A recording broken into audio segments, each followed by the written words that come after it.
Hello, puppies and kittens. We are together once again for another Quranic lesson for the infidel. This time we are on Surah 27, the ants. And with me, as always, is Bogey. We've got a full crew with Asem, Mubarak, Mohsen. Welcome, everyone. Thanks, Thank Aaron. you. Hi. We were just discussing how everybody's holding up, given that at the moment of this recording, there are riots nationwide, not just a pandemic everywhere, but also riots in the streets over racial issues unresolved in this country for decades. Yeah. Yeah, but we're not going to be talking about that today, hopefully. Bogey, you want to take it away? You have a series of notes. Yeah, I will start off the match. First note, which is just a note at this point, this one has one abrogation, not a good one, but we'll get to it when it comes up. It's quite at the end of the surah, so Okay. it does have one. My first note is 27:7. 27:7, and that is, okay. Moses said to his family, I have seen a fire. I will bring you news from there, or a burning stick for you to warm yourselves. Okay, I was going to ask you to read your notes. Read my notes. Yeah, on this one. Oh, okay. Remember that there are indications that Moses, or rather the character on which Moses is based, saw a volcano and took that to be God.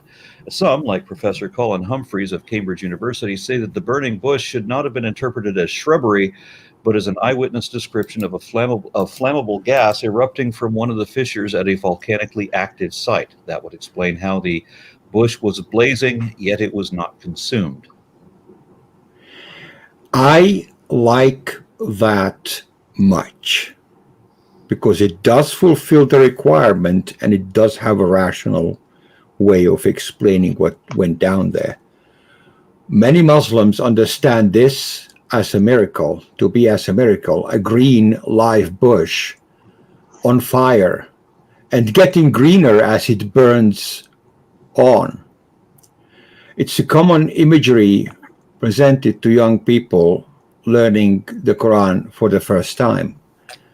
So don't be surprised if somebody actually sticks to the actual green bush being on fire kind of imagery. I like what you wrote down in your comments. Actually, it's a much better explanation to what we saw there. Okay? Thank you very much.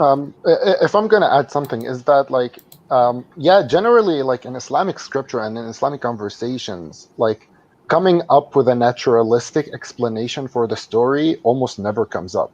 No. The story, just like the story happened this way, it happened this way. Like that is how it happened. Yeah. And it's a very interesting concept because it literally just tells you to just stick to the text. Right, but what's like when you go down there and everybody have seen a bush, and when the bush is on fire, it does not get greener. Why add these things to it? Because the Quran doesn't bear that. Right, but it's a miracle without needing to add that the bush gets greener, right? Are you saying that's a tradition that you guys talk about? Yes. Because it's not actually in the text? It's not in the text. Okay. Yeah. And I like this expression when you brought it up and put it on the blog like that. It's actually a rational way. Okay, fine. He saw a fissure with gas emissions that catches fire and his brain was blown. Another note on 27:7. The word shihab actually is more associated with meteorite and shooting stars. So what the Quran says, he's going to bring out a shooting star from that fire and bring it back to them. Of course, I accept that he's going to bring them a burning stick so they can light the fire. But that word is more associated with shooting stars and meteorites. Okay. Okay, next one. I just wanted to add a little bit more context to this verse. Yes. Like I mean, I read up on Ibn Kathir's tafsir on every surah that we discuss, and what he mentions, what you mentioned, Murad, is pretty accurate. that he was traveling with his family. Basically, Moses was traveling with his family, and then it was dark in the night, and he saw a fire. So he said that I'll bring you some amber, so that I'll bring you some information, as which means where we should be heading. Or I'll get you something. If I couldn't find information, I get you something to keep you warm from the fire. And like you rightly said, uh, it was great and terrifying. The bigger it got, the greener it got. And then what happened was um, it became more green and beautiful, right? And then he raised his head and he saw that the light was connected to the clouds in the sky, and it was not a fire, rather it was a shining light from God Himself. So that's what Ibn Kathir seems to suggest. But I'm not sure what the relevance of the story is, or what it's supposed to mean. It's just that Moses was terrified and amazed at what was happening. Yeah, we So will that's come what I back to the terrified part a little Okay. bit later. Yeah, I think even Ibn Kathir embellished this story way beyond what it actually says. Right. Like even that guy is like adding stuff to it that if you read the book, it's not in there. Where are you getting that from? Yeah, It's not just that, like, excuse me for the interruption, but it's also that, like, the story itself is different pretty much every time it's in the Quran. Like, we're gonna see it, like, right now, like, and like Muslims spend a lot of time trying to explain how, like, no, God is just like choosing to tell these parts of the story this time and these other parts of the story in the other time. No, the parts are different. The parts are like even and like they consider it to be like one of the miracles of the Quran, that God is like so like in this instance you're gonna like see how like the Quran like jumps like quickly and like ends the story like abruptly. It doesn't go like the full length of the story like the last chapter that we were discussing. Even like the conversation between Moses and God is different in this one. Like it skips over things that it mentions in other instances. So I think it's like again just Muhammad trying to emphasize again that, oh, like I am so like just like so many other historical figures, he was obsessed with the Jews and wanted to have like a connection to them in some way or another. Here we're still seeing like the early attempts where he's trying to say like I'm connected. Later on, like when once they say like no, we don't believe you, we're gonna see like how his whole way of talking to them shifts like 180 degrees. Really? See, Wow. another thing, it's a sign of an oral story. It's not written, because every time you tell a story, it changes. So it's a sign that he actually just telling the story again and again, adding, subtracting here and there, but it's not written. No one have given him the story. He So doesn't I don't know. know. Yeah, Doesn't know, but he has to make it up. Okay, yeah. 27:8. 27:8. Okay, Yeah. that was when he reached the fire. A Mhm. voice called, "Blessed is the person near this fire and those around it. May God be exalted, the Lord of the worlds." Yes. So when you see Moses to the burning, when he arrives, like Moses arrives to the burning bush, we will call it burning bush for the purposes of the read. A call was heard. There was a voice that Moses heard. There wasn't anybody else around, so he's the only one who heard it. There was a call that said, "Be blessed." So blessed be who is in the fire and who are around it. That's what the voice said. And may the glory be to Allah, the God of everything. If I'm going to be very strict with the translation, this is what I would have said. And I'm just adding this because there is, I sense a bit of confusion about who said what, where, and who is blessed and who is in the fire and who is not. So I figured I'd clarify it out by going close to the words that way. That is actually like a recurring theme in this surah. Like there Oh, are yeah. several instances where you're like not 100% sure who's saying this. It gets like a bit confusing. Like A little bit, not too much, but it can get a bit confusing. Yeah, Like, yeah, especially if you're reading a translation and the translation wants to give you an overarching picture of whatever, right? And it skips over the small details, like in the fire is Allah. Outside the fire is Moses, because he's made of people and they get to burn in the fire. So that's not good. well, yeah, you see, like even that sentence of like Allah is in the fire is considered to be a very controversial statement. Well, you're up to in the- Islamic theology, like, right. like they're like literally they do not fucking agree where Allah is. Like, Right, there is but no this- consensus. Yeah, but this verse here says, right?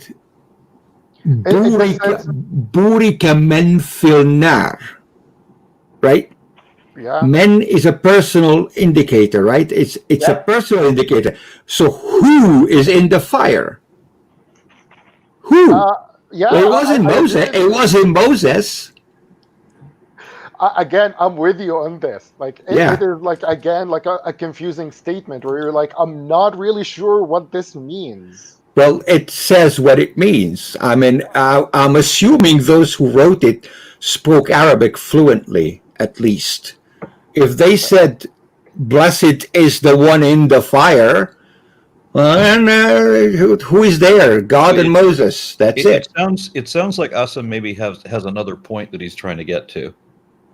The point that I was trying to get to, like, I was agreeing with Baraz, but I was just adding another point is that, like, because it, like, the verse itself is just like, blessed be who is in the fire.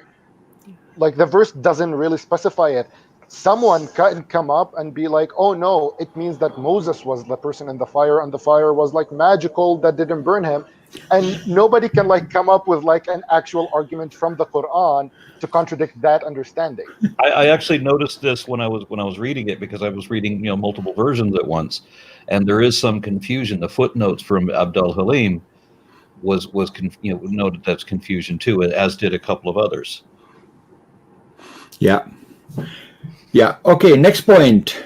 By the way, just quickly adding, the people around means of the angels. This was the view of Ibn Abbas and a bunch of other people. Again, That would make there sense. there is no mention of the angels hanging around That's the right. Yeah. the bushfire that Moses is sitting around. The bushfire. Well, okay, so 27, 9, and 10. All right, so say Moses, I am God the mighty, the wise. Throw down your staff. But when he saw it moving like a snake, he turned and fled. Moses, do not be afraid. The messenger need have no fear of my presence. Yes, this is weirder than you initially think it is. If this is happening after he fled with his people from Egypt, then Moses is abundantly familiar of what the stick can do. Right? He's already used it 3 times over. He knows that it turns into a snake. He also once encountered the situation where it ate all the other snakes on the floor. So he knows that the stick is kind of like a badass, and it just, parted the waters. I wish that I had remembered that. I know. Because somehow or other I felt like, okay, this is when Moses meets God, but then I realized you're right. That's after the fact. I think this is like an instance where like the Islamic take is very different, and it makes a difference in the story. Yeah. Because according to the Islamic narrative, at this point Moses has still not reached Egypt. Yeah. So why is he with so, his like, people? He's not with his That's- people. He's with his that's the- family. That's the story that he. Yeah. So like the Islamic narration is that this is Moses. He's killed the Egyptian, fled, and like worked for 8 to 10 years as a shepherd, got married, and this is him returning to Egypt to fulfill his destiny. On his way back, he gets lost, sees the fire, starts going, okay, like I'm gonna go find, maybe this fire will have some people who will guide us or help us like find the way. He goes there, and voila, it's God. Ah, Thank but you. Moses has a long track record of getting lost. Then Exactly. yeah. It's an indicator here. Yeah. So Again, like this is another instance where like the story is different. So like in another instance in the Quran, first God asks him, "What is that in your hand, Moses?" And Moses is like, "Oh, this is my staff. I do this and this with it." Like even the conversation is different every time. yeah, but Yeah. this actually throws a wrench into the previous instance where God was telling Moses specifically what to do with the stick and his hand, right? Because Both versions are verbatim literal. right, right. So the problem here is that when Moses asks for help from God, from Allah, Allah tells him that, okay, now you throw your stone down, it turns into a snake, right? Now you pull your hand out of your pocket and it's white, whatever, right? So, and that has to be a first instance of it, because why would he ask? If this one happened first, then why did he ask the second time? And if the second time was the first instance, then why is he scared now? This is a contradiction, and is sitting smack dab in front of the faces of everyone who reads the Quran. So basically, Allah is telling Moses that, hey, yo, pal, I'm Allah, we have met before. Well, then why is he scared, right? Then Allah orders Moses, right, to throw the stick. Okay, Moses throws the stick. Makes no sense here. Moses already knows that the stick is full of, magic powers. After all, he done it before. He's used the stick before. So again, Baraz, like this is like according to the Islamic point of view, this is just another telling of the same story. So like this is again the first time that Moses is encountering God. Okay. But it's just like, but the text is slightly different. The conversation is different. Like this time, it's not asking him, for example, to take off his shoes, which it does like in another telling of the story. When you enter the Holy Valley, yes. Yeah, like take off your shoes. You're entering the holy place. Like it doesn't say it this time, but like all of these are supposedly the same instance, the same time that Moses met God. Being scared is a state of mind, and it's in the head of Moses. You would assume the guy is rational enough to know that his stick turns into a snake when he drops it. According to the Quran, this is like the story is that this is the first time he's seeing his stick do anything magic. Okay, if this is the first time, then why is he doing it the second time when he's asking Allah for help? So like the story is that God was like, if you throw it, it turns into a snake. That is the superpower. Later on, God is like, okay, another superpower has been added to your stick. That it was gradual. Well, the thing is, again, like we're trying to make sense of like a religious nonsense. theology. Yes. Yeah, like it's a telling of the same story, but with different details. That's what I heard and what they say, that it's a different detail every time. But what I get out of it is most likely Muhammad is telling the same story for different crowd that does not know the story. They know hints and bits and pieces about the story. They know there was a burning bush. They know there was a staff. They know there was a sound from God or whatever, but they don't know the details. And he doesn't have a clear vision of what's the details or idea what's going on. So he's just making shit up as he goes. The problem is the story of Moses with the burning bush has a tail to it. Yes. And we all know what the tail is. So chronologically, this must have happened after they fled Egypt with the people. Right? And maybe in the Christian version, not in the Islamic. Right in the middle when they were lost, because guess what? Once they crossed the sea, they got lost. Oh, okay. So this event is talking about before all of that. This story is telling the story of how Moses received his divine intervention, started his divine journey. Okay. And he has still not he's still not fought with Pharaoh or the magicians or had the plagues or led his people out or split the sea. This is not the 40 years of being lost in the desert. Mm-hmm. But he's already good at getting lost, though. Yeah, this is just Exactly. him, his wife, and possibly children. We don't know. Getting lost in the desert, going back to Egypt. So Mhm. that, which we don't really know why he was going back to Egypt, because Okay. he was like the last we saw him in Egypt was when he killed the person and left because he was afraid they're gonna persecute him over murder. Okay. Why doesn't the staff turn into an iPhone or something that'll guide him with the maps? Should have Googled it, man. Just imagine that 40 years would have been 2 weeks if they'd had GPS. Easy. It would have been Easy. 2 weeks if they just followed the coastline. Yeah. Okay, 2712. All right, 2712. 8, 10, 11. All right, put your hand inside your cloak, and it will come out white but unharmed. These are among the 9 signs that you will show Pharaoh and his people. They have really gone too far. Okay, 2 points here. When he says white and unharmed, it means he's not having a certain type of leprosy where the pigmentation on your skin goes away. I think it's the Michael Jackson disease, but I'm not sure if that's what we're talking about here.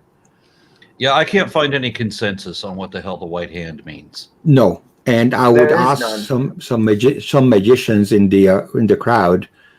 I'm talking about maybe James Randi could elucidate us on the question or something. Yeah, these 9 signs that God is going to give Moses, and they're all tricks. Like if you stick your hand in the powder in your armpit, then you will come back and you have a white hand. Ooh, isn't that impressive? And we do the thing that I've seen a magician do the thing where the stick becomes a snake. You know, I mean, these are just tricks.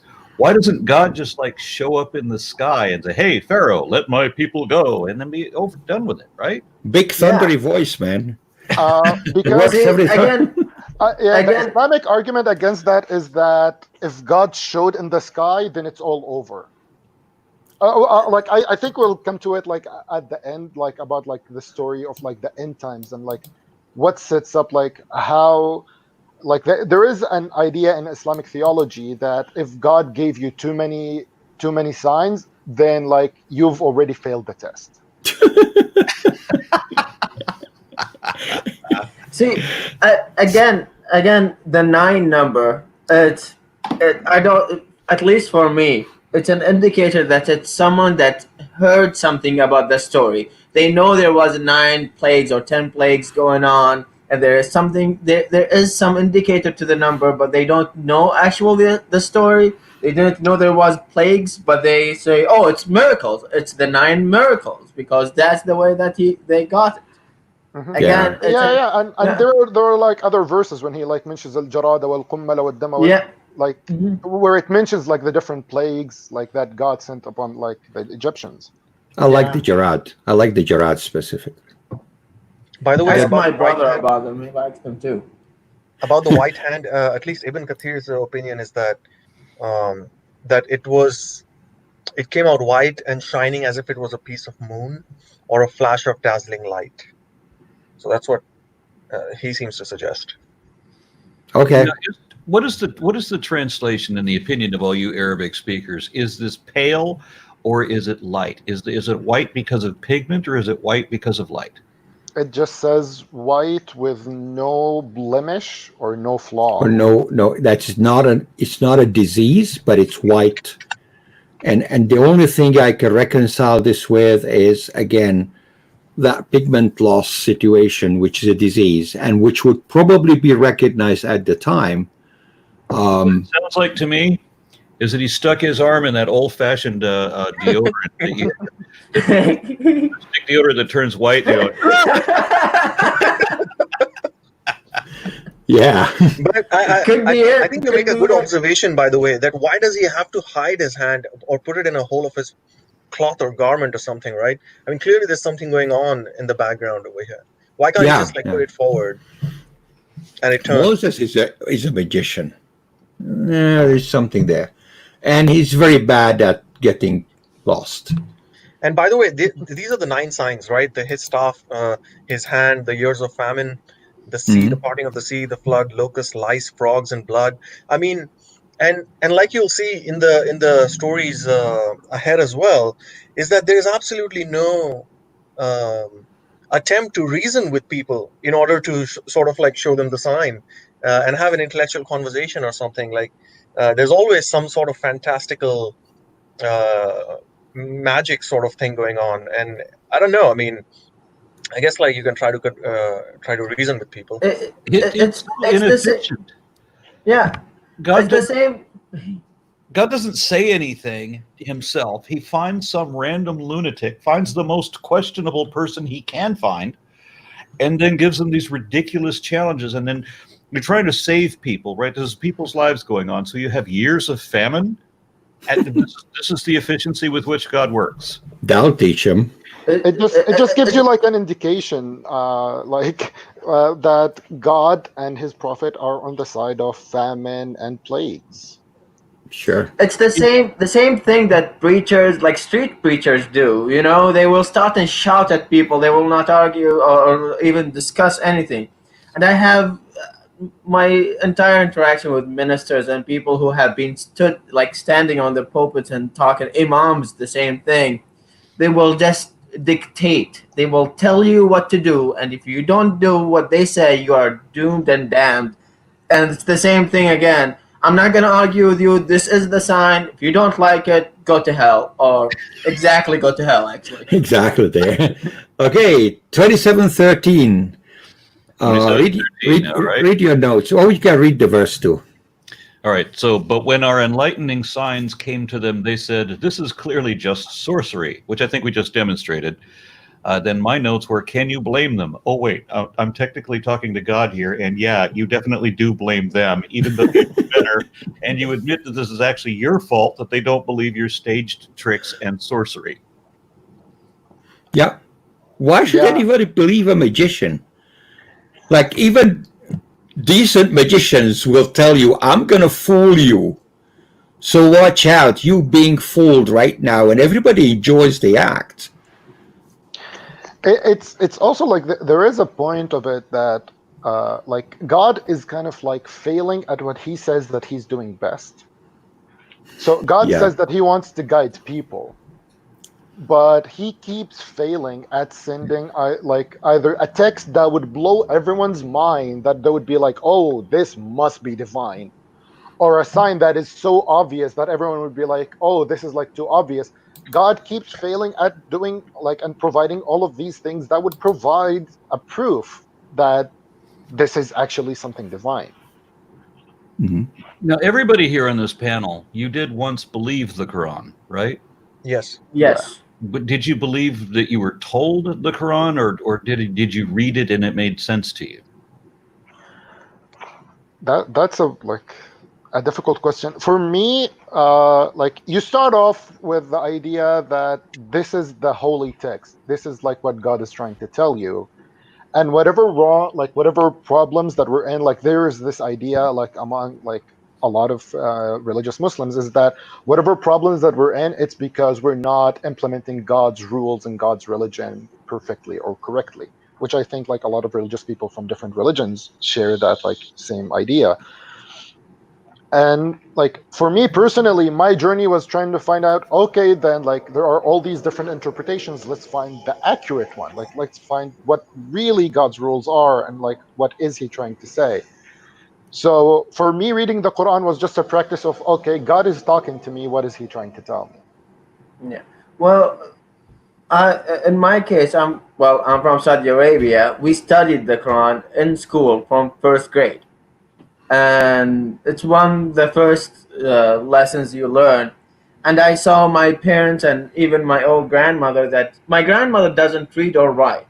The only thing she have an old Quran, big one, that she basically read one letter at a time, because she never she never went to school, she never learned, and waited until her husband taught her how to read the Quran.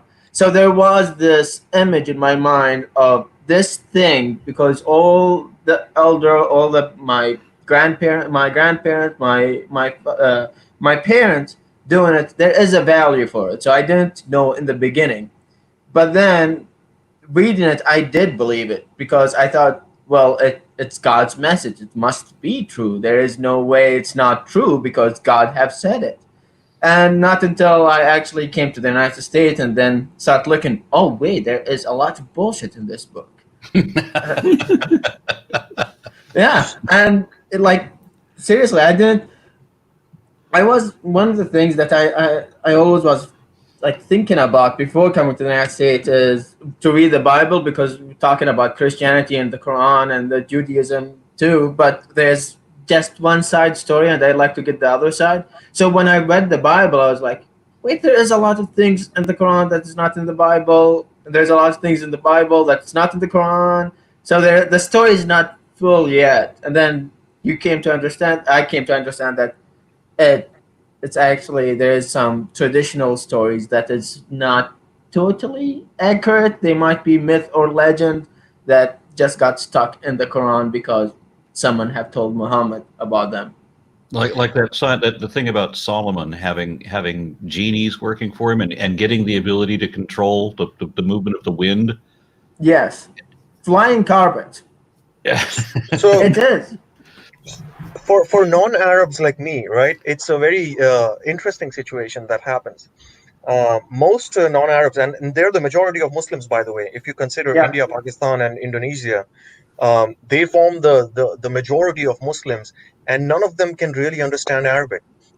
So when we actually very few, maybe like 2%, and when we are growing up, we basically are supposed to learn the sounds of the Quran. So we are taught the phonetics of the letters, and then we learn to read it. And then they say that if you keep reading it that way, you get a lot of blessings from God. And one thing I never understood is how can someone be blessed for something that they absolutely don't understand, just for making certain sounds, Just right? to make the sounds, yeah. Yeah, and then whatever meaning was there was told to you by these priests in the mosque, or like imams or muftis, who used to give lectures during the Friday sermons and stuff, and they would just basically give you a narration of whatever they felt should be necessary for people to know. And the society is shaped in such a way that the questioning is discouraged, highly discouraged.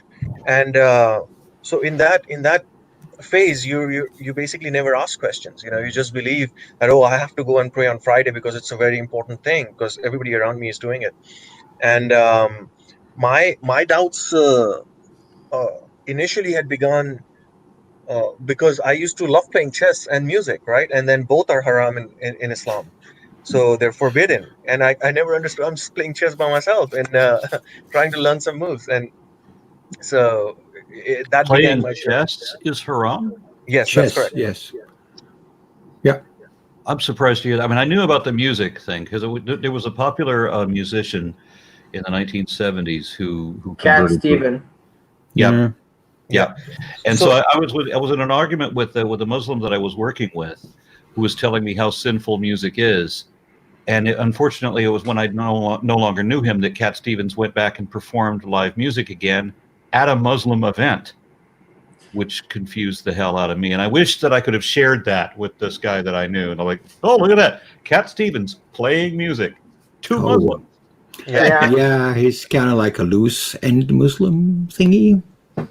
The Some thing people say is, that some people say that it's a version of gambling that's involved in chess that's haram, and some people say that the chess is haram because it takes so long to play that you're wasting your time in this earth, which is supposed to be spent in worship of the god.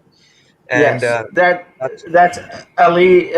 Well, the story goes that when the introduction to chess to Muslim came through the Persian when they went and conquered everything. Ali was walking in the city and he saw people just sitting there for hours just playing chess, and he got angry at them and told them that they should not do this and they should be worshiping God rather than playing chess. And it's at the same point, you see, like Iran is like one of the most leading nations in chess because it depends on what theology you have behind it. Some people will like it, some people will not. If you go to a Sufi worship session, they will go and have music, some sort of music, um, recitation of the Quran or just prayers, and then you go to Saudi Arabia, a Salafi Wahhabi country where there is none like Yeah, connected to there religion. are certain types of music that are actually allowed under Islam, and other types that are forbidden. String music in particular is forbidden, but concussive music is okay, like drums and stuff. Correct. Yeah. Also, Yeah. clapping, and this kind of stuff, that's also okay.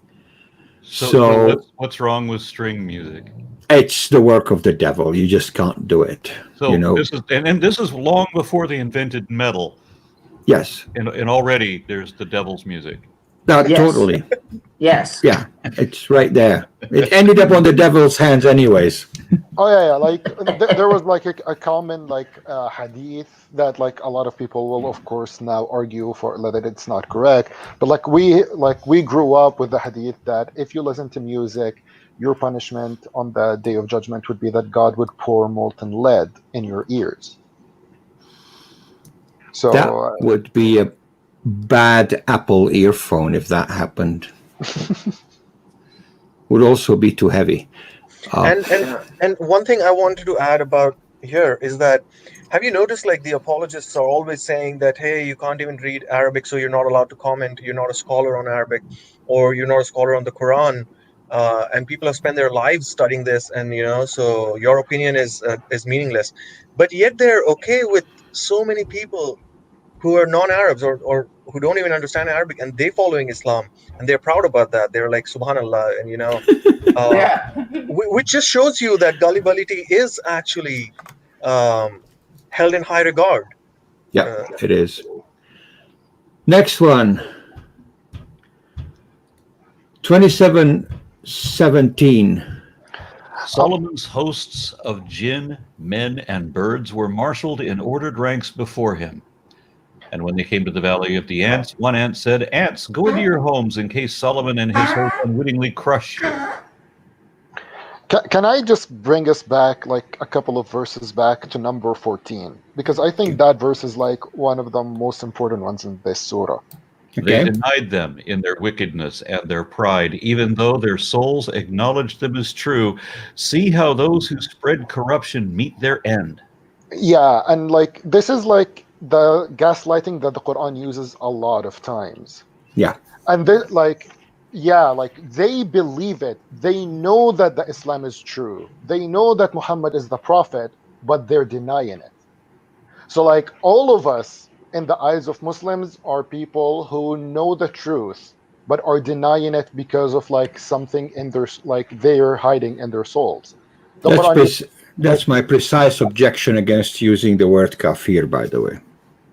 Yeah, and like the Quran uses it a lot, and like in some instances it even goes like the longer distance of saying like redefining believing and disbelieving. That okay, the Quran will affect believers in a good way, and like whoever doubts it, those are like the disbelievers who have like some issue with them. They are the problem.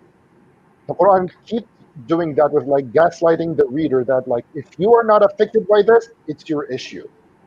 And like if you're denying it and saying no, like I'm not believing in this, then no, you believe it, but you're denying it and hiding the truth. Which is like where the word kafir comes from. Like the word kafir, which is used for like disbelievers, it comes from the word meaning to cover, because like the kafirs are covering their belief, they are covering the truth. And I see a lot of projection here as well. Every time Quran says that the disbelievers or the skeptics are arrogant, it is actually the believer who's arrogant, because to think that, I was reading there are 2 trillion galaxies in this universe, right? And that you have a personal dial-up connection to this God, and who answers your prayers, and basically just you have to just bow down. Basically, they know the most accurate truth about this universe is probably the most arrogant position that you can ever take, for having the complete knowledge about this. And those who are basically on the fence, who are questioning, like, okay, let's hold our judgment, they are deemed to be arrogant only for the fact that they wouldn't accept Islam as the truth. Yay. 17? Yes, 17. The one I read about Solomon's hosts of jinn and birds and all of that being marshaled up, and the ants going, "Oh no, run and hide." Yeah. Okay, so a small commentary. This is, if you want to imagine it, this is a modern day military parade. It's basically, instead of the artillery and the tanks and the infantry, you got jinn, you got people, and you got birds and stuff like that. And Dr. marching. Doolittle. And Yeah, Dr. and Doolittle. Dr. Doolittle, yes. Ibn Kathir even mentions that it's a show of might. Yes, which is Exactly. a military parade. So we even agreed on that. Oh yeah. Like Muslims often even use like this story about like how it is favorable for Muslims and for believers to show their strength and to show their military might, so that they can make others fear them. They even like use that, like Solomon was doing this, and one of the ways in which this helped is that it freaked out the people he is about to contact. Like they were freaked out by his armies that they gave in.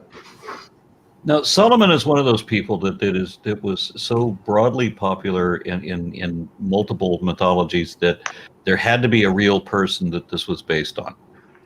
And were I to have a TARDIS at my disposal, it would be just hilarious to bring this guy forward in time and have him read these stories about him. Yeah. Because I'm betting he's not going to recognize them. Genies? No. Really? Same thing with Muhammad and same thing with Jesus. If there was a guy at the end of the story, you'll bring it back here and be like, "What the fuck did you say?" Like seriously. Yeah, so a side note here is that the ants are not actually part of the army. No, yeah, Yeah, they're just doing their job. the ants are just being ants, and they are, they live in anthill and they are out in the valley foraging, and they see this guy with his army coming, so they kind of like run up to the anthill so they don't get crushed. Here, one thing here, this story always baffled me. That means because it's implied that the ants have conscience. They have the capacity to understand what's going on and think and talk. And then me as a child thinking, well, there is plenty of ants and bugs all around, like the house or the yard when I'm playing. Are they talking about me when I'm walking around? Here comes he, gonna crush us around. Yeah. Nearly all living creatures have the ability to sense and interact with their environment. Nearly all of them. I haven't found one that doesn't, but I would just say nearly all of them, right? Ants are no different in this regard. Yes, they can communicate. They use pheromones. They don't talk, but they can signal danger. They can signal food. They can signal enemy. And they just pass on these scent pheromones around, and they then start behaving in a particular way when they receive the pheromones. So this can be a factual thing in the Quran. Yes, ants talk with very heavy parentheses around it, but not in the way you and I talk. Well, see, that's where I would say it's not true, because in the other verse, Solomon already have heard them. So that implies that they used a voice of sort. Either way, Solomon will be sniffing the ground. Right. So again, this is like a 6-year-old cardboard storybook version of reality. Oh, the ants told Solomon that we're going to have to run and hide because you're coming, and he kind of heard that. No, the ants run away from anything heavy and stumpy around them, because that's what ants do all the time. And that's probably a very good survival trait, if you're going to ask me. Yeah. Anyways, next one. 27:21. Sorry to interrupt. I just wanted to add that one story about from Sahih al-Bukhari, actually, the authentic hadith, is that Suleiman had 100 wives, and he had a lot of strength basically to go around and expand his kingdom. So this one time he says that tonight I'll go around with 100 women, and each will give birth to a boy who will fight for the sake of Allah. Right? First of all, how do you control all 100 women having boys. Either way, the angel told him to say inshallah, which means if God wills, and or God willing rather. But he forgot to say that, and then when he went around, none of them had given birth, and only one woman had given birth to a half a child. And then the Prophet Muhammad is telling this story to his followers about Suleiman, and then he says that if he had said inshallah, then he would have had the success or better chances at success, which is weird. And that's why, like, it's such an important thing in the Islamic culture to say inshallah with everything that they do, to increase the chance of that happening. But one thing is, it's silly because I mean, he could just do that the next day, right? Or the next time he tries, and Yeah. keep just keep having. Maybe he says 1,000 children, inshallah. So it's bizarre. Yeah. On the next verse that you wanted me to mention, Solomon inspected the birds and said, "Why do I not see the hoopoe?" And you're going to have to help me with the pronunciation. I'm going to say it's hoopoe. Is he absent? I will punish him severely or kill him unless he brings me a convincing excuse for his absence. Because Solomon was such a just and righteous and wise king. Yes, yes. So let's praise the Quran here. Praise the Quran. The Quran discovers doctor's notice. Because the hoopoe had to bring up some sort of a notice of where he was. The penalties for missing muster, being on an authorized intelligence gathering mission, are severe torture or cutting off the head, which, yeah, the bird was going to get that, unless he has some very good intel on something, which apparently the bird did have some interesting intel to talk about. That story is often told like to show how Solomon is such a great king that even when one of his subjects disobeyed a direct order to be like available for that army, It's a muster. You have to be there. Yeah, you have to be there. And when one of the subjects like disobeyed, the punishment would have been severe. But Solomon like was a wise king, and so he said, unless that bird came with like some sort of like excuse. So and like I literally remember like how that like a lot of like written and oral arguments about how that makes Solomon such a great king.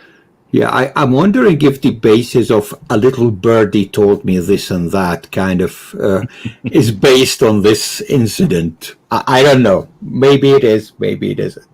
I'm sure some of it is. Yes. So this hoopoe, the job of this hoopoe was supposed to be being an expert to find water on the open lands. So, so the hoopoe could actually notice below the surface of the earth where the water is. So Solomon would send a jinn to dig up over there to get water. That's how the story goes. Yeah. So Okay. like, that's actually like an addition to the story that makes it like even like weirder about like how far the apologetics can go. So yeah, so, they can go far. Oh, because like the apologetic is that hoopoe could like literally see through things, and that was an ability for all birds of this kind. Right. And there are like stories about how like when someone was saying this, one of the crowd was like, "Hey, my kid can catch some of those birds by just hiding the bird trap with a little bit of sand." I remember that. Yeah. And so like the reverse argument was that if it's time for that bird to die, then like God will like blind its eyesight or like make it not see what's right in front of it. That's correct. Yeah. I think this was the conversation with Ibn Abbas, right? Or I can't remember the exact names, to be honest. Yeah. Okay. Okay, 27:24. 27:24. But I found that she and her people worshipped the sun instead of God. Satan has made their deeds seem alluring to them and diverted them from the right path. They cannot find the right path. And this is where the hoopoe, the bird, is talking about Bilquis, or the Queen of Sheba. Yes. Good. The bird said those things. Whatever, dude. Whatever floats your boat. Is this a mental capacity of a bird? Well, you're just supposed to believe on faith. But can a bird elucidate and understand and extrapolate from the behavior of a bunch of people, they are worshiping the sun. Well, Is that even nearly possible? The bird would be better See, capable again- of that than the ants.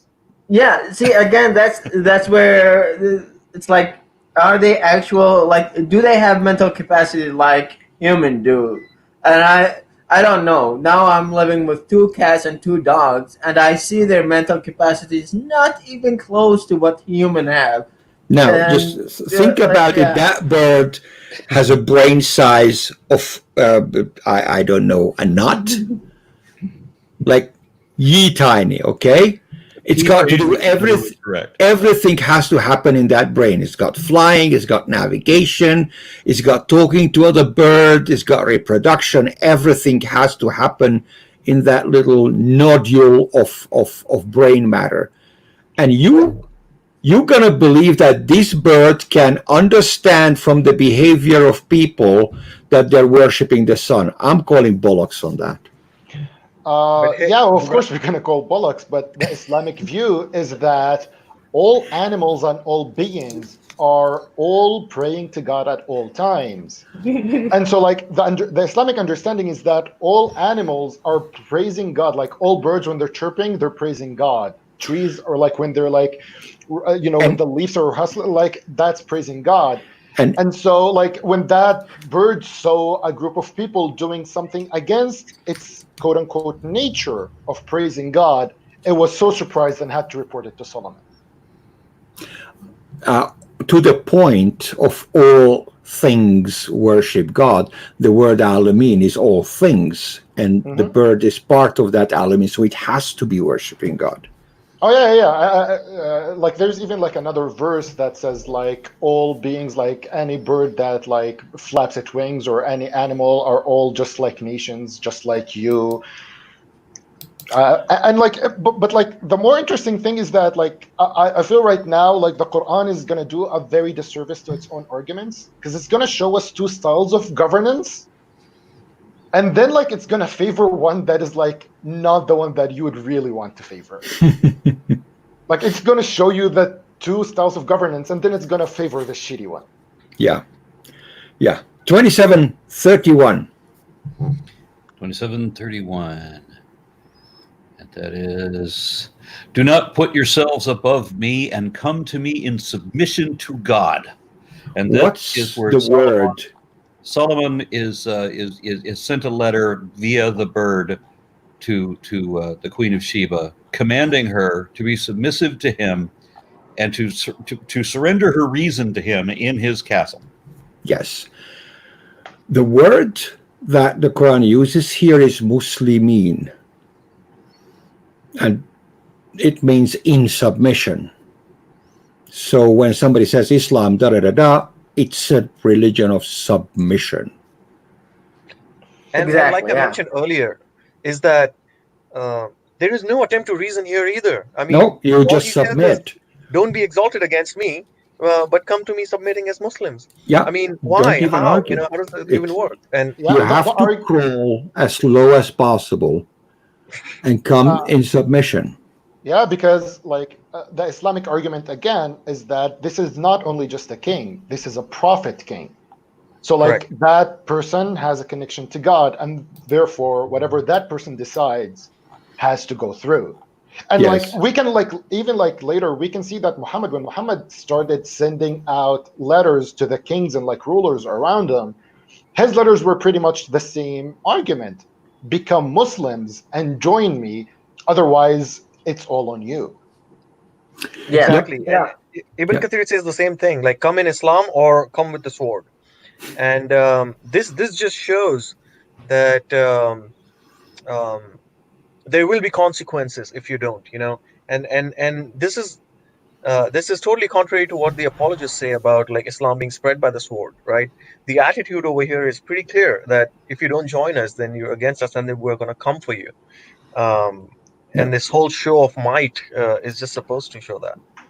So I wanted to have Radha here for just this discussion, for how would any woman react to getting a letter like this from some guy. But this is not really a genderless situation. He's sending this kind of letter just because it's not that she's a woman, but she's a sovereign worshiping the sun, something she can actually see, Right. and not his invisible friend.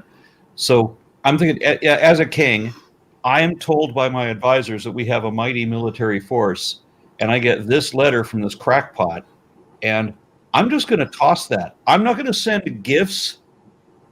I'm not going to try to be. I'm just like, whatever, dude. Yeah.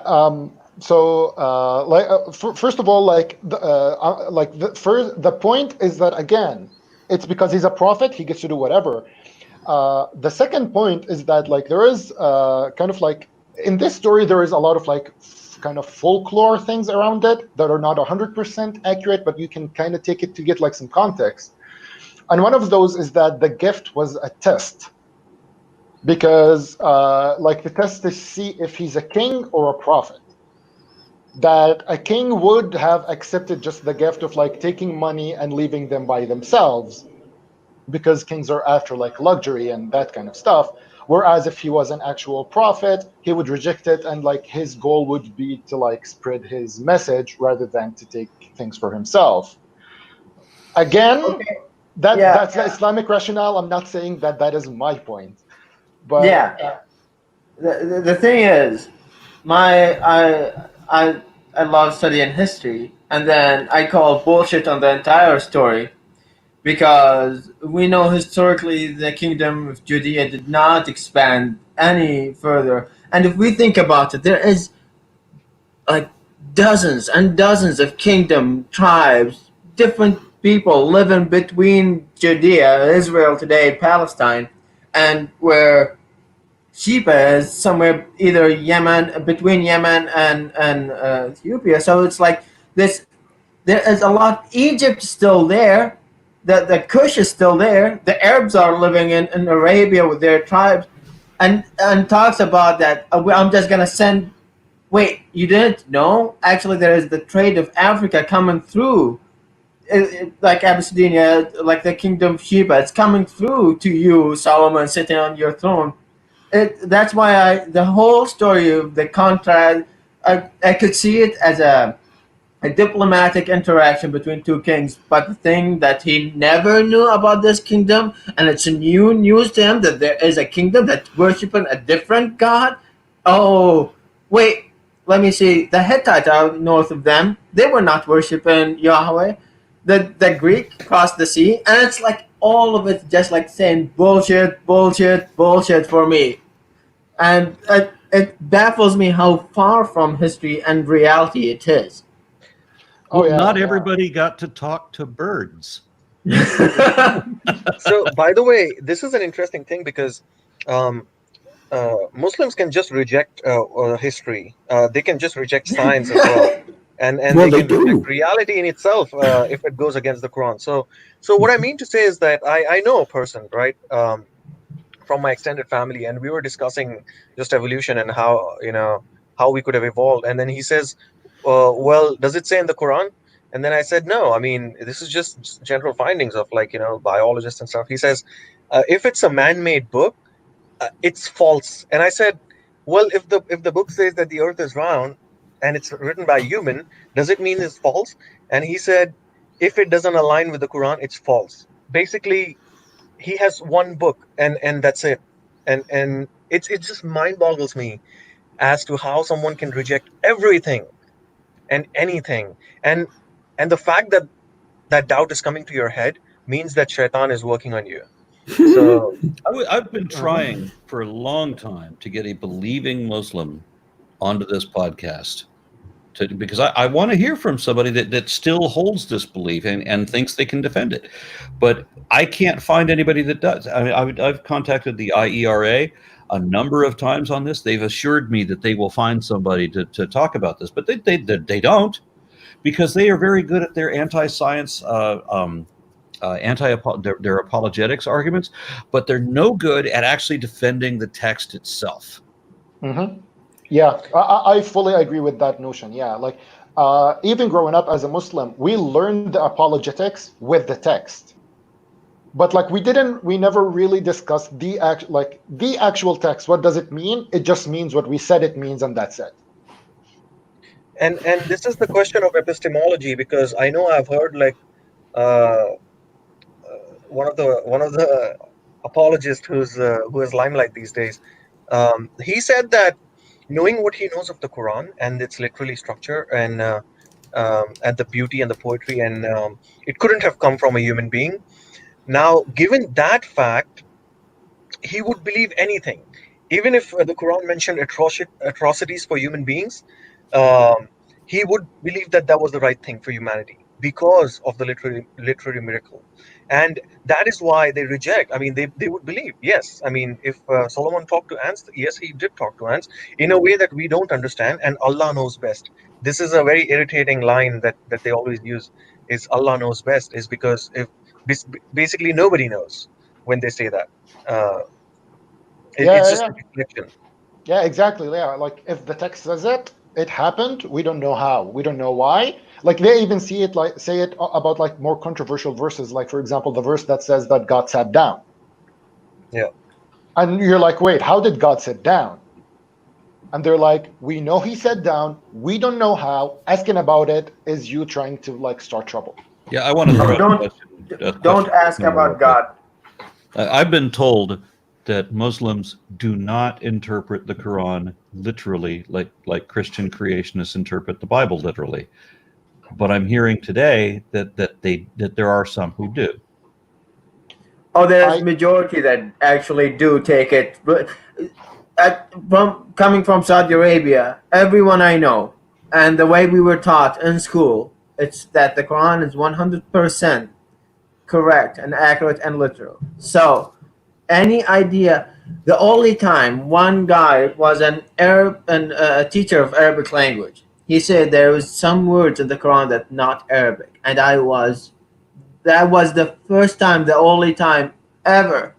And in my schooling in Saudi Arabia, anyone talking anything about the Quran that it's not accurate, 100% sure about it, it's full Arab language too. So that thought of taking it like fundamentalist, exactly. That's very common, at least in my case or Okay. Nuafan.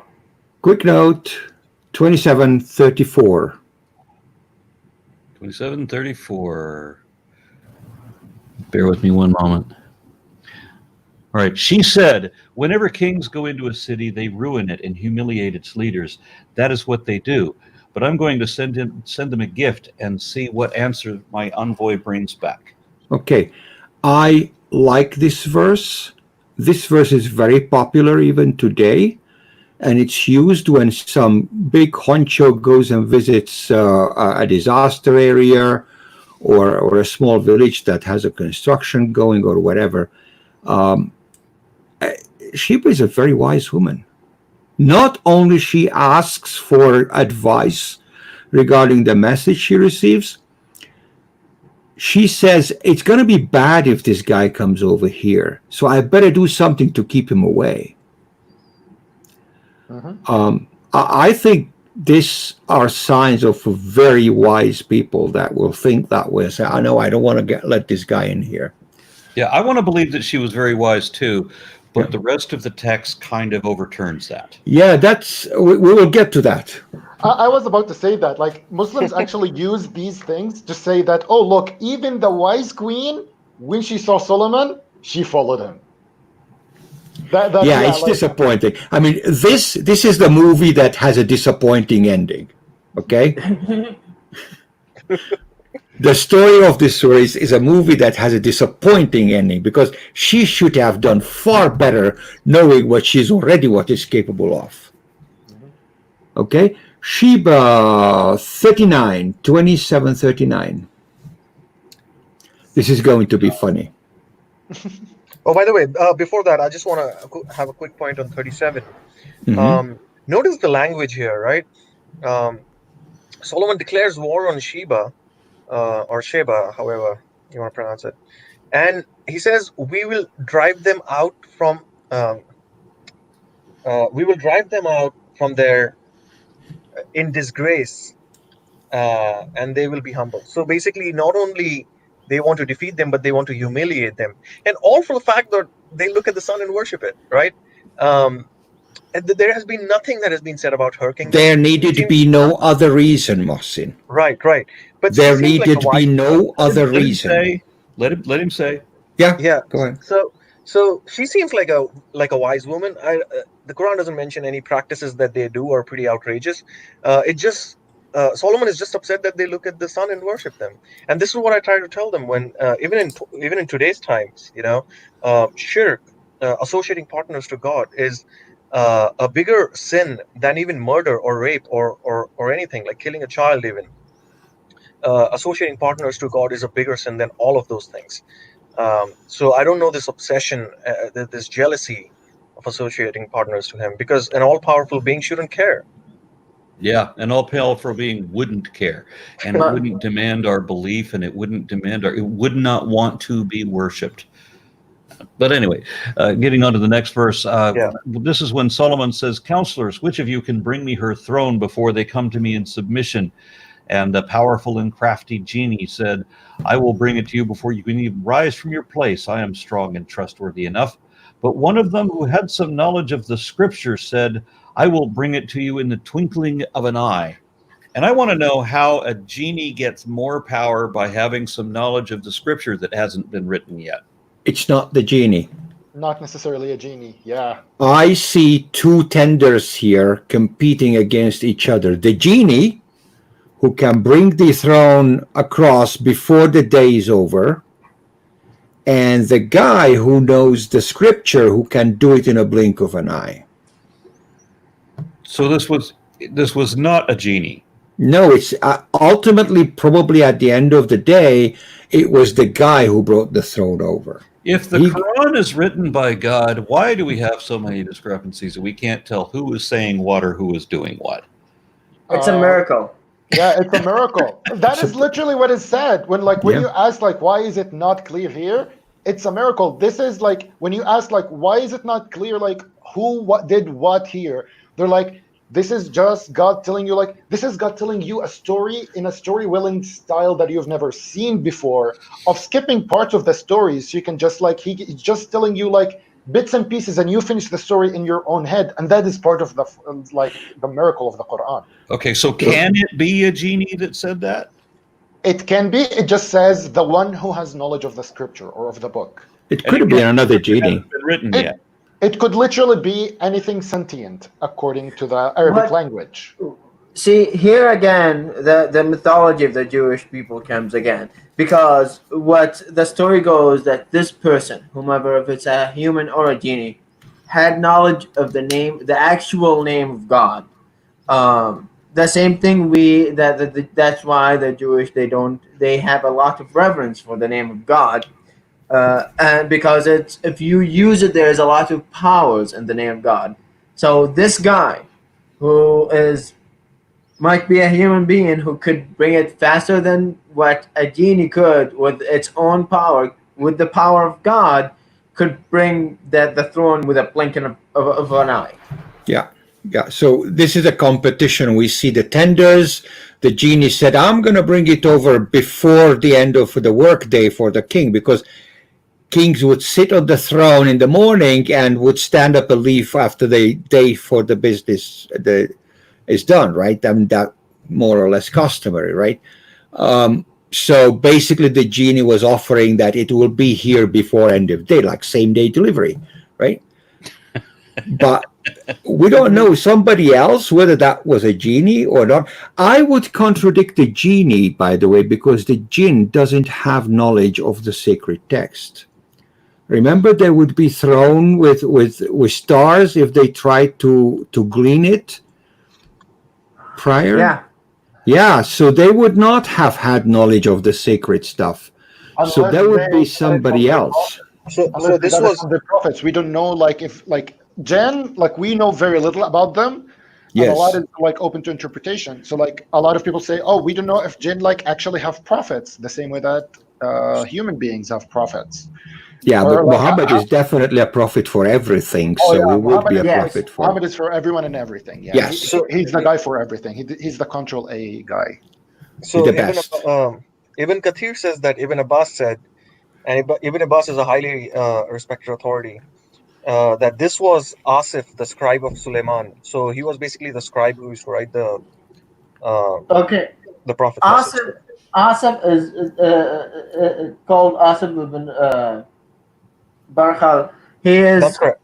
yeah, he is mentioned in the Jewish medicine book as a physician, and a lot of time the dates of if he lived even with Solomon or not is very controversial, because I looked up that there is some times that he was referred to be at the 3rd or 7th century CE. So after after even Jesus was born and come around, we're talking about this guy. So it sounds like, again, he knows some part of the story. He doesn't know the whole story, and just Correct. attaching something in, filling in Correct. the blank with something that even not even close to the idea.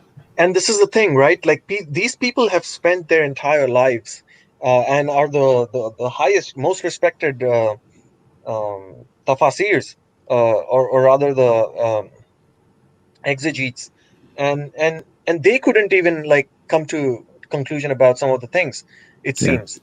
And we are expected to understand this and follow. Yeah, but the Uh, Quran clearly says it's written clearly in Arabic so you can understand it. that's correct. Yeah. So either the Quran Yeah. are wrong or you're not fit. Yeah, that's it. It's if you believe, this book will be amazing for you, and if you question it, it's gonna confuse the heck out of you. And Okay, it says so. funny note here for the century. Anyone familiar with the word ifrit? Yes. Good. Where else is it used in Arabic language? For very messy kids. Okay. It's also used as a car jack. If you have a car jack and you want to jack your car up, you use a ifrita. Yes. And sounds like yes. Yes. Because it is Saudi so Arabia- strong, because it is so strong, it lifts the car up. Yep. Okay. This stuff is in the Arabic language today. You go to the marketplace and you buy a frita, Yes. right? Because you want to jack your car up. You buy your own little genie to jack your car up. Yes. So, yeah, the rest of my note is about how long is a day. Yeah. 40. 40. Not clear. Not clear. Okay, we discussed this. We got the genie's offer, we got the somebody else's offer with knowledge of the scripture, and he said, you know what, it's going to be here before you blink your eye. Okay, next competition, yes, 42. All right, 42. Then he said, disguise her throne, and we shall see whether or not she recognizes it. When she arrived, she was asked, is this your throne? She replied, it looks like it, Solomon said. We were given knowledge before her, and we devoted ourselves to God. She was prevented by what she worshipped instead of God, for she came from a disbelieving people. I'm confused at all of that. Okay, this is the most rational answer any human being would give. Let's say your car got stolen, right? And then one day the police calls you up, hey, can you have a look at this car? We think it's yours. Right, so you go there and you look at the car and it's kind of wrecked and it doesn't look the same. It looks like it, but I'm not sure. She left her throne back in whatever her throne was, right? She traveled across with camel air to wherever Suleiman was, right? She's visiting him in his castle. That took about 2 or 3 weeks by any kind of estimate, right? Suddenly she finds her throne, which is big and heavy, at the place where she just arrived with the fastest transportation available at the day. Her reaction is, well, it looks like my throne. What do I know? I need to take a closer look. But of course, Suleiman was tricky and he camouflaged it, so it doesn't exactly look like her throne. So she has to go and take a close look and remove the camouflage to say whether it is or not. So her answer is, again, very wise and very rational.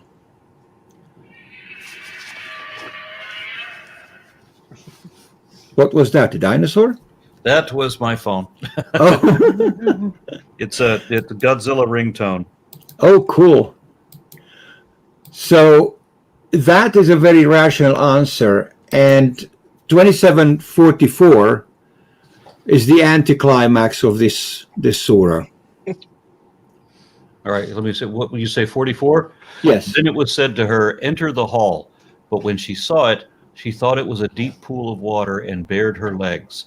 Solomon explained, it's just a hall paved with glass. And she said, my Lord, I have wronged myself. I devote myself with Solomon to God, the Lord of the worlds. Which, Why? if you thought the Why? other thing about her not recognizing the throne, if you thought that was disappointing somehow, this is definitely disappointing. How anybody ever, I can fully understand if you've never seen a floor paved with glass, if you think it's water, how the fuck does that imply that God exists? It doesn't. Yeah, the argument That's it. again are. Oh, sorry. Go ahead, Mubarak. Yeah, it's exactly. It's mind boggling. Why are you submitting now, especially now when it's just like the glass and water? And I'm thinking, didn't they have glasses before? Or like, They did. didn't she like have some amazing architecture or something that's happening in her kingdom that we know there is a lot of things going on? Why is that? Why won't she do? Caused by the Pharaoh's pyramid. Why didn't she submit there for They their should- god when she saw it? If it happened, this was smack dab in the middle of the Bronze Age. Yes, they had glass. Yeah, that's the thing. It's like it doesn't make sense. At this point, even it's if, like even if it didn't, even if it was the first time she ever saw glass, there's still no excuse for that. No. And there's another Yeah, problem we no. didn't touch on, which I think is even worse than this. Why did she go see Solomon in the first place? Because all right, so like the Islamic argument is that by that point she had been exposed to so many miracles, so that like the throne was a miracle, that she should have believed then that, oh wait, how did they get my throne here before me? They must be from God. But then and that is what like the verse supposedly that said that like she was blocked by what she was worshiping.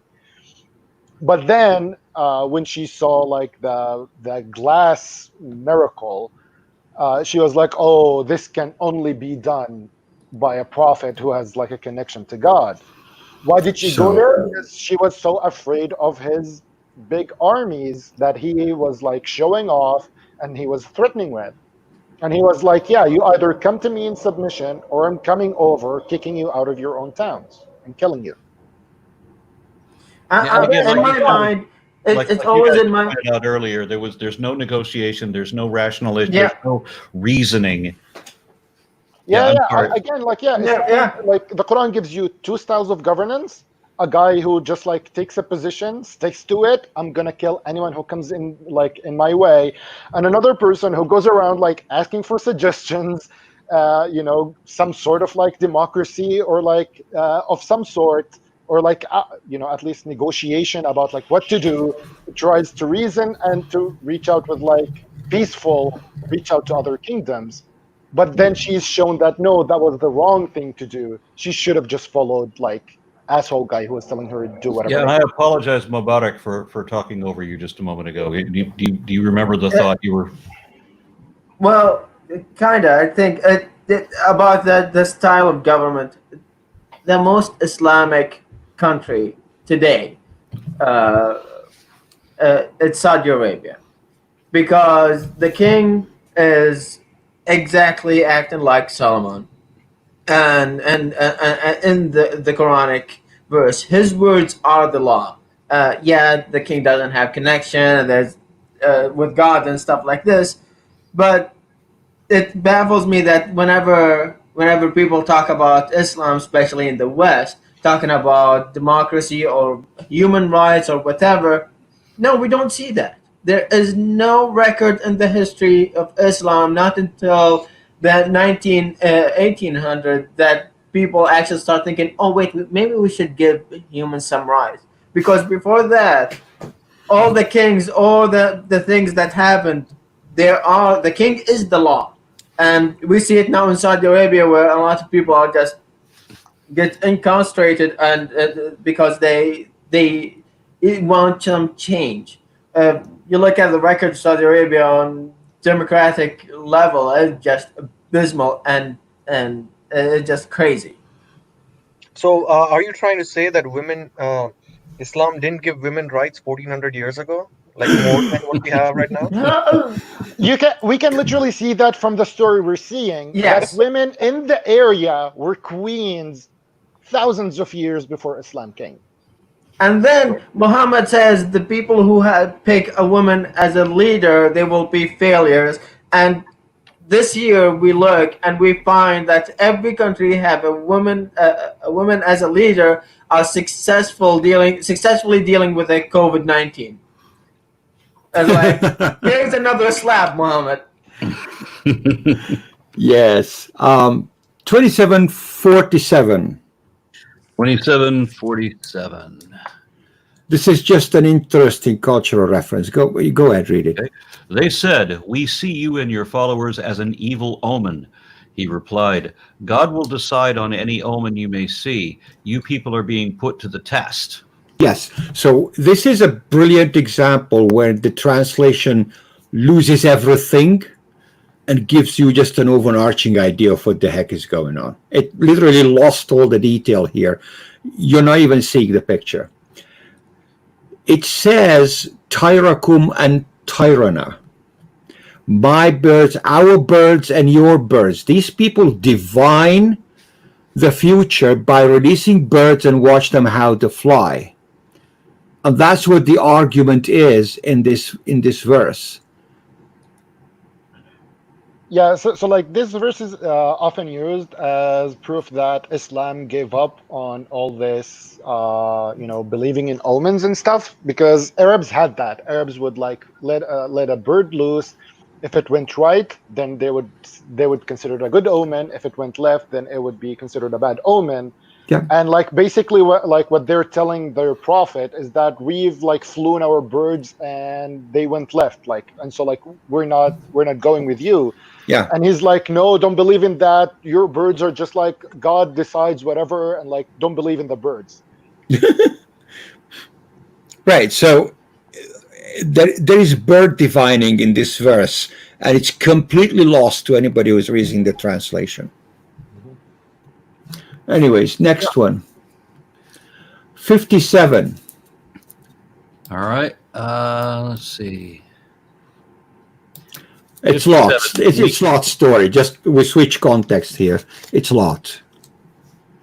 We saved him and his family, except for his wife. We made her stay behind. Yes. Remember the last time only an old woman perished? Yeah. That came with Lot. Now, the old woman, Muhammad Googled it again. It turned out to be Lot's wife. Okay? That's part of the problem. So we predestined her among the destroyed. That's the actual wording of the verse. Allah already knows she will look back and already knows that she will turn into an ice pillar or whatever. He predestined her to destruction. There was nothing she could do about it. God predestined everyone. That's the thing that people don't like. You don't have free will in Islam, and actually in most religion you don't have free will. But again, within Islamic philosophers today, the raging argument is, do we have free will or not? Right? That's the standard raging argument. But here in this verse, it's obvious that Lot's wife did not have free will not to perish in this one. Yeah.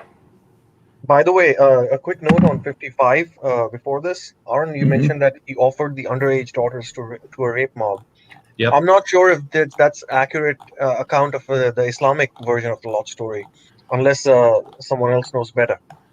No, he offered. He did offer his daughters.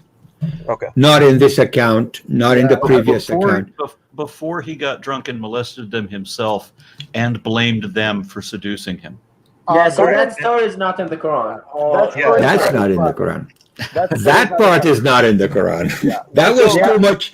That was even too much for Muhammad. so that's what I'm saying, Aaron. Like when you talk to apologists, right? They latch onto these things, and they would say that you have no idea about the Quran, and you've just read Christian scriptures, and you're trying to, and they'll try to deflect the issue that way. Um, they would try to poison the well, but just you might want to be just careful in comparing it. Yeah, I Yeah. remember I got into it with some Muslim apologist in Ireland, who told me that that the Quran never talked about Noah's flood either. And Yeah. so far that I've seen, it's at least 7 or 8 times so far that it's talked Correct. about Noah's flood. And at least 3 times it actually said everyone perished except the Yeah. people on the boat. Yeah. Right? Yeah. Like literally it said those words. And that's a global flood. That's what you can, if you Google it today, that's a global flood. Everybody dies except the one in the Carnival cruise boat. Yeah. Yeah, so 65. 65. It's a very tiny note, but just read it. Yeah. All right. Say, no one in the heavens or earth knows the unseen except God. Yes. Muslims are required to believe in the unknown and the unseen, al-ghaib, right? It's one of the articles of faith for a Muslim to believe the unseen and the unknown, right? As told in the Quran. So if you say, well, it's unknown how many soldiers Solomon had, then the Muslim has to believe that unknown, right? Mm-hmm.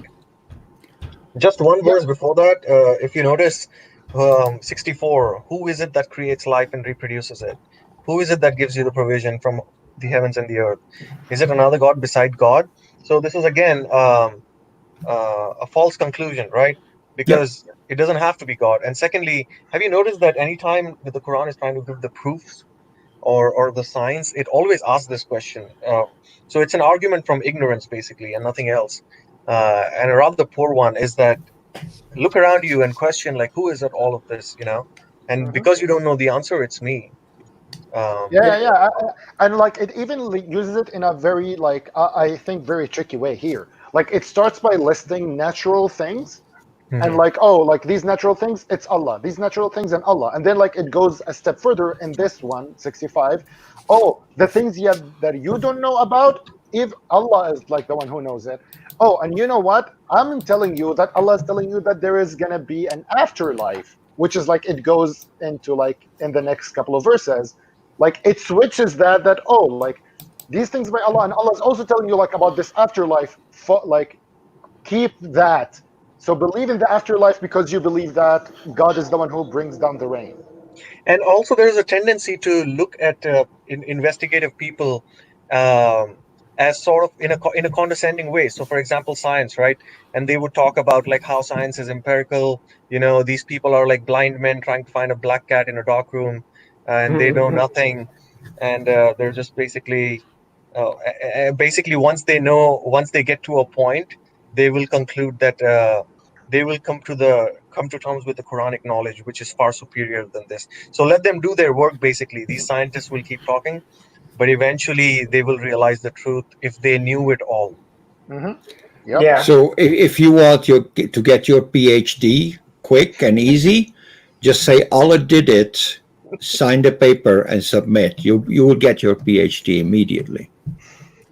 That's why when someone tells me about some like scientific miracle in the Quran, I call bullshit, because not just because it's the Quran, but because That should be a major reason, though. yeah, because if you already know the sciences in the Quran, why didn't you tell the people about it until actually a scientist went and discovered it?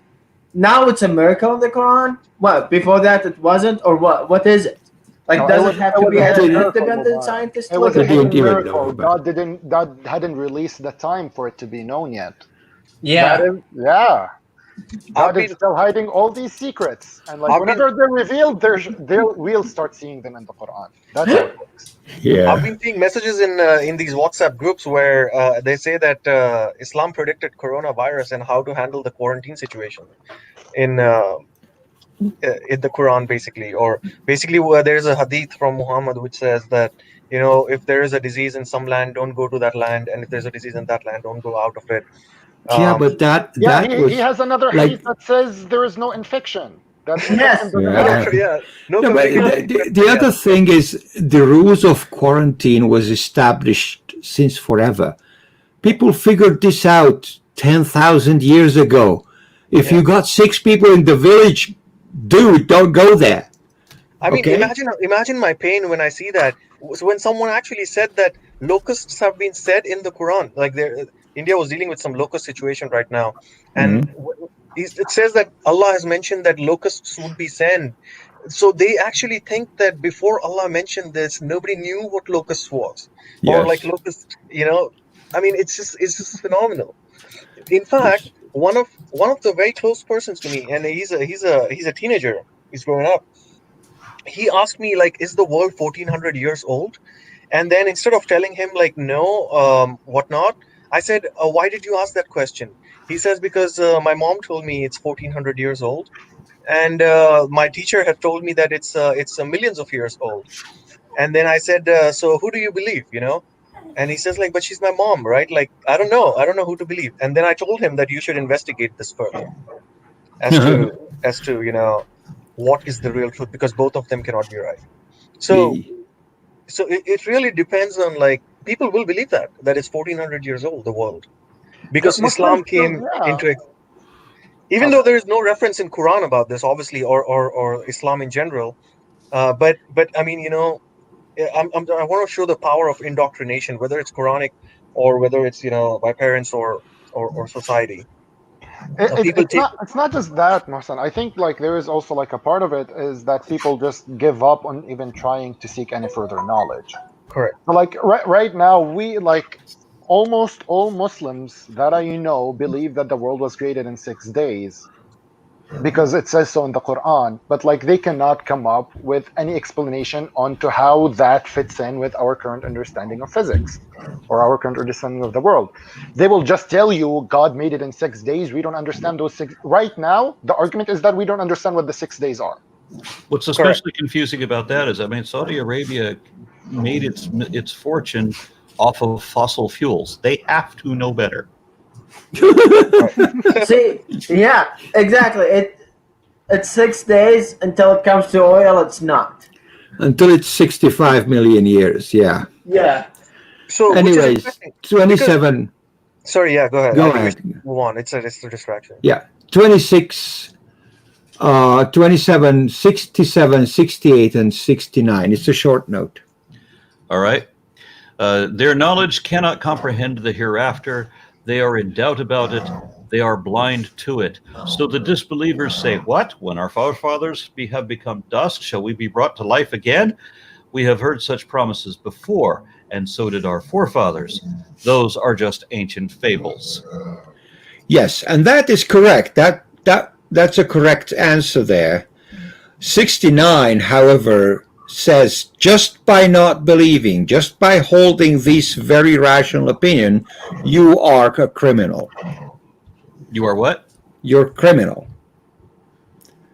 69 says those who did not do the two things, who did the two things in the previous verses, are criminals, and they will be punished as such. Yeah, like basically, Muhammad is trying to answer the argument of, you're saying we're gonna like have an afterlife, prove it. He's like, oh, I have these stories, and I'm like them. And they're like, okay, do you have any proof? And he's like, no, just believe me. And they're like, okay, we've been told this before. And he's like, yeah, and see what happened to those like who didn't believe the people who told them what I am telling you.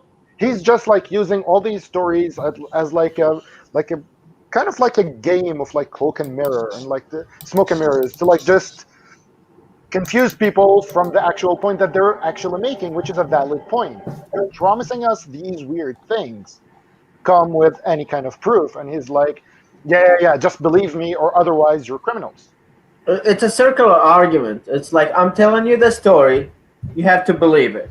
Why do we have to believe it? Because I told you the story. Hmm. It's just like it's the same thing. Yeah. Yay. Next one.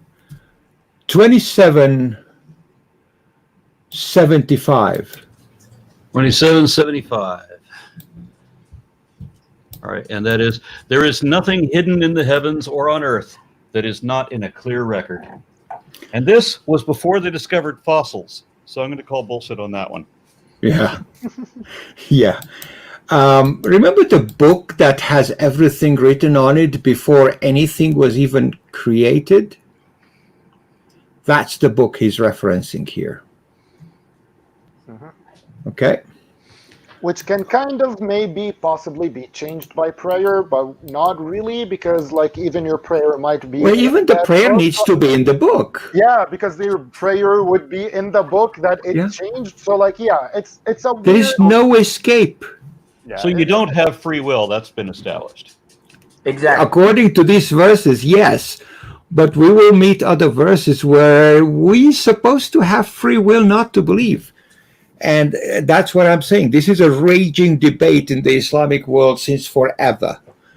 I'm trying my best not to get involved in this conversation because it's a very Yeah, we complicated don't one, yeah. we don't want to touch it. I'm just pointing out predestination. Mhm. Move on to the next one. Signs of the end day. 2782. Yeah, but before we get to that one, even like the one after that one, the one about 76, Okay. where like so like that verse is repeated like a few times in the Quran throughout. Whenever it's mentioning stories about anything that is related to the Israelites, like it would often use this verse, saying that, okay, like see how like the Jews and the Christians have all these different variations of their stories.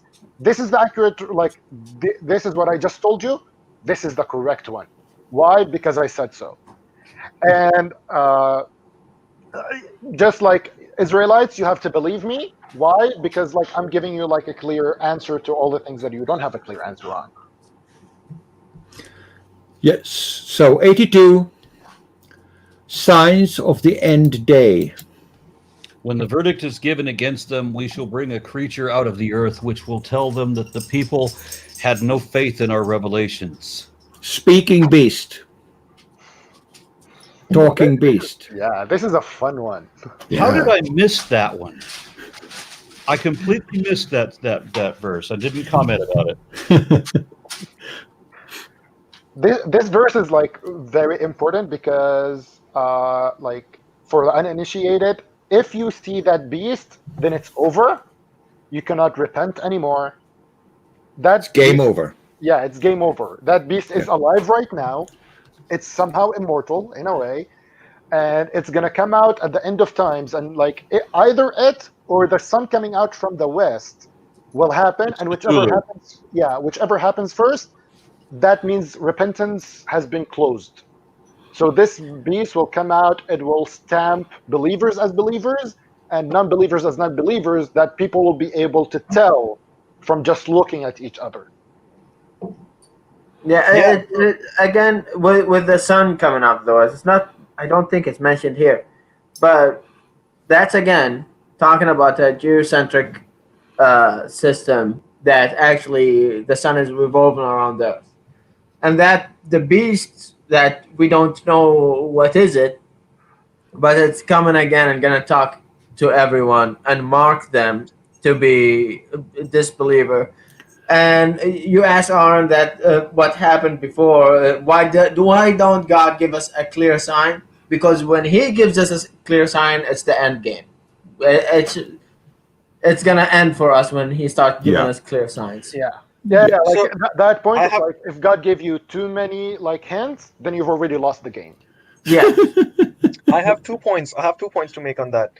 One is, how would we be able to distinguish between the believer and the non-believer? So apparently, this beast is, and this is Ibn Kathir's commentary on this, is that the beast will bring the staff of Musa and a ring of Suleiman and basically he'll put a spot on the believer's face, a white spot, which will spread on their face, and their face will become white. And then for the disbelievers, he'll put the black spot, and the black spot will spread through the face. So much for racist connotations. And and then and then basically everybody will be able to say who's the believer and who's not. And then the second point that I wanted to allude to was that every time the skeptics say, right, that, oh no, there is no such time that's going to come, or, you're just lying. I mean, there is no day of resurrection, or, the last hour. Um, Totally, I totally. I have heard apologists say that well, it's actually God's mercy that He's giving you more time to repent, and that He doesn't have it today itself, because because you know not what He knows, and this is your time to repent. Yeah, it's just like the rapture stuff in Christianity, I guess. Yeah. Keeps you on your toes forever until you die. 86, please. Next one. Did they not see that we gave them the night for feast and the day for light? There truly are signs in this for those who believe. And Allah completely ignores the nocturnal animals as they are. The whole freaking group. They get nothing. Or They're people not who, yeah, or people with a sleep cycle that doesn't match the nocturnal sleep. Apparently, working shifts is haram now in Islam. It would be. Like you read 86, it would be like, no, you're not supposed to be working and reading and doing stuff at night because it is for sleeping. There are actually like a few hadiths about Muhammad, like saying that the best time to start your day is early in the morning, and saying that people should not be staying up late long after the last prayer. Like he was trying to literally set up the whole community as his own personal cult that follows his own personal daily preferences. Yeah, yet you are supposed to stand up all night praying and praising God at the same time Oh yeah. While sleeping. while Hey, sleeping. the last third, please, Mubarak. Only the last third. Okay, 87. On the day the trumpet sounds, everyone in heaven and earth will be terrified, except such as God wills, and all will come to him in utter humility. Okay, another sign of the end day. Trumpets. Yeah. Somebody's copying from somewhere. The Islamic end of days story is like a very interesting one. Like, Well, you got already the beast, you got the sun coming out from the west, now you got the trumpets. oh, you even like there is even like a fire that collects people, and like Right. if they sleep, it'll just wait on them until they wake up. It's like Yeah. So There's what a I whole was bunch reading of was, it's fun when you pick on this, and it's kind of like you go through the Quran and go, oh, another sign of the end of the days, right? And go like, oh, this bump felt like a sign of the end of the day again. so what I read was, and I couldn't read this in detail, but there will be a wind that will go around. Even if you're in the heart of a mountain, it'll go around and bring you out and take you away. All the good people, this is all the believers. So Yeah, rapture? There's a difference there yeah, it's between the good rapture. yeah, and the Islamic yeah. rapture is like a bit nicer than the Christian one. That yeah, it's like a wind that comes and takes like all believers. That only non-believers will remain, and those people will live for a while, and then God will send out a fire that will start in Yemen for some reason. Why? Yeah, Have they had Maybe- enough already? and it'll start Sitting in Yemen. ducks. It'll collect people to their like collection or to their like judgment, which will happen somewhere in the Levant. Okay. Because that is all the world, you know. That's- the most that's- southern that it yeah, goes that's is pretty much Yemen, and Levant is like the center of it all. And yeah, that fire will like they don't have fast travel, so like they'll have to walk from Yemen to. And what about the camels?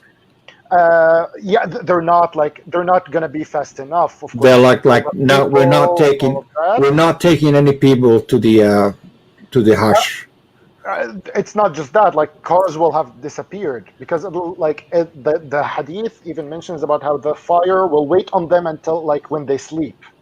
So Oh, that like when they sleep, the fire will wait on them, and like when they wake up, it'll continue like gathering them. that's kind of a malicious fire, you know.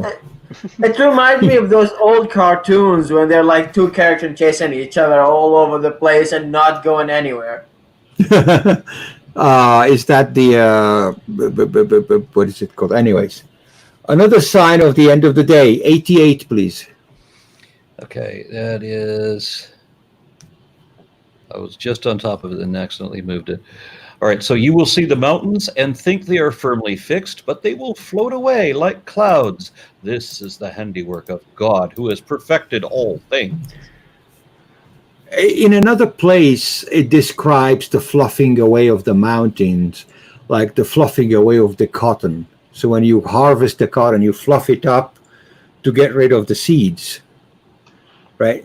So just to add to this imagery, the mountains just float away into nothing, I guess. Fun fact, I read like a recent apologetic that this verse is not about the end of times, and it's just proof that the earth is moving. Like Yeah, it was a very bullshit. funny post. Yeah. Like big. Yeah, post but it's- about like Yeah, how it- like the Earth is rotating like hundreds of miles at the speed of hundreds of miles an hour, and that is what God means by like this. And See- like, it's talking about the end of times. Everyone who's ever read it understood that it's talking about the end Should of be. times. Yeah. You're just And- coming up with this out of your ass and like, okay. It's either he's coming up with it off of his ass, which is Like more likely. you got where you say God doesn't. Yeah, but or it God says doesn't in know the how to Quran, talk. where you say Jibalu Nufishat. Yes. Dude, Yeah. this is Nufishat, but make another word. This seems to be another confirmation that the Islamic understanding of mountains was as pegs, as tent pegs, basically something that's dug into the ground to keep something stable. Because the language that's used here is sort of like, you think that they're firmly fixed, but they will float away like clouds. So that's again, that's not accurate because I mean we know how mountains are formed. Okay, 2791. 91. Say, prophet, what I am commanded to do is to serve the sustainer of this town. And I put in brackets that it was Mecca because Abdul Halim. You would, Aaron, and everyone else would, except for my note is, note the verse does not mention Mecca by name. Yeah. It actually is not in the verse. And that turns out to be quite an important thing. The Quran mentions Mecca only once, and it misspells the name when it does. Yeah. So Because it's not Mecca, it's Becca, the place of weeping. right, and nobody knows where Becca is. It Yes. actually does mention I would Mecca. go and build a Kaaba in Becca if I could find out where it was, but I It don't. actually does mention one Mecca, and it mentions it like along وهو الذي كف أيديكم عنهم أيديهم عنكم وأيديكم عنهم ببطن مكة. Like when Yeah. he's the one who stopped you from fighting when you were in the middle of Mecca. That Okay. is the only time that Mecca is mentioned in the Quran. We don't know like if that means the actual Mecca or like some Or other some thing. Mecca, or some other Mecca. Some people have argued that this might mean another Mecca. Yes. Okay. Next one, 92, please. 92. And that is, I am commanded to recite the Quran. Yes. So this is the abrogated verse. So recite the Quran, and those who believe it, enlightened by it, would have done so for their own benefit. And those who didn't believe it, weren't or went the wrong way, were not enlightened. My note here, and this is the part that is abrogated. Muhammad was only a warner and the messenger. That's Muhammad. Muhammad was only a warner and a messenger. And this part is abrogated by 9.5. And we all know what 9.5 says about this. But when the forbidden months have passed, then fight and slay the pagans wherever you find them, and seize them and besiege them, and lay in wait for them. Yada yada yada. It's like another example of Muhammad's flippant side. Like here in this surah, we see him like being, oh, like I'm just like a warner, like just follow me, or otherwise God is gonna like send some plagues on you. Like just follow me. Oh, hey Jews, I'm just like you. I am like related to Moses that you really like. Then like after a while, when like the Quraysh is like, nah, we're not believing you. The Jews are like, no, we're not believing you're the Messiah of the last of days. He switches and he's like, all right, kill them all. The Jews are just like misguided assholes who keep corrupting their texts and like are lying all the time just to hide the truth. I'm gonna kill everyone myself. I'm the rule of law. He just couldn't believe that they wouldn't believe his weak ass arguments. Yep. My notes end here. So Why doesn't it say, why does it always say like I'm a warner and stuff? Why doesn't it say I'm like a reasoner or a rationalist or something? no, he warns people about the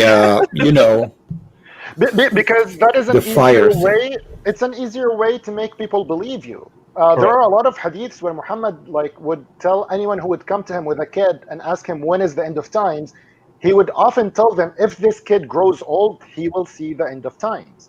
wow. Like that was a technique that he used a lot, because if you make people think that, oh, like the world is going to end in just like a few decades, then they're very likely to follow whatever like you come up with. Like they're more likely to follow you. They're more It's likely. the same. Correct. That's the same as the rapture concept in Christianity.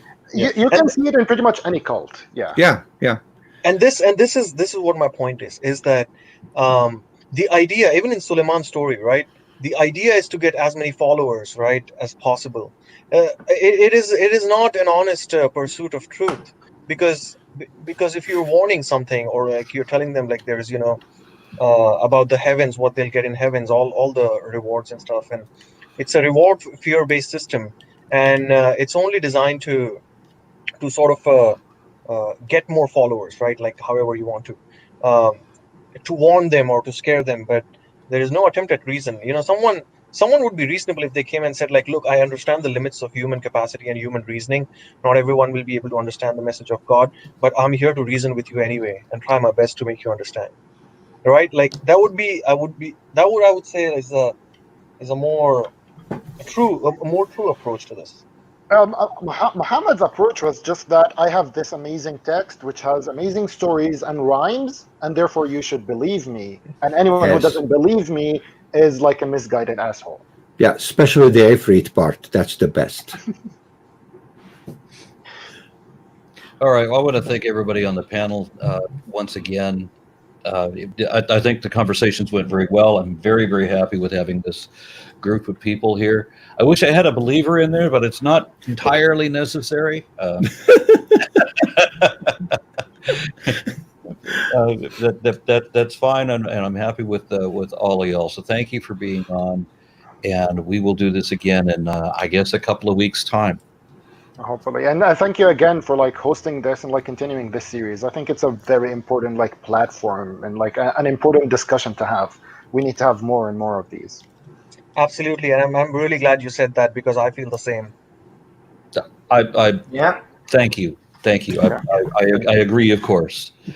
All right, I'm gonna close it up. All right. Bye, y'all. Thank you. Goodbye. Take care. Yay. Very good.